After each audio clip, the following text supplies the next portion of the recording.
আমার ননদ, ননদের যা, শ্বশুর শাশুড়ি মিলে প্রায় 7 জন এসে থাকছে আজকে আমাদের বাড়িতে। সকাল থেকে তো আমি প্রায় আমার নাওয়া খাওয়া ভুলে গেছি। নাস্তা, জলখাবার, চা এইসব বানানোর চক্করে দুপুরবেলা অনেক রান্না করতে হবে। এই গরমে আমাকে ভালো লাগছে না। তাই আমি আমার হাজব্যান্ডকে বললাম, তুমি কি আর রান্নায় আমার হাতে নাতে একটু সাহায্য করে দেবে, এই কাটাছাটা আর কি। ও তো এক কথাতেই রাজি হয়ে গেল।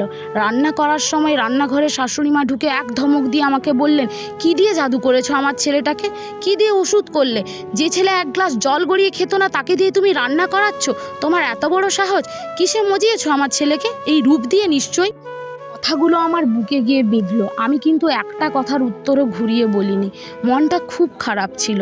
কিন্তু সেই শাশুড়ি খাবার টেবিলে বসে নিজের জামাইকে বলছেন, বাবা আমার মেয়ে না কিচ্ছু পারে না, কোনো কাজে পারে না, ওকে একটু সাহায্য করো।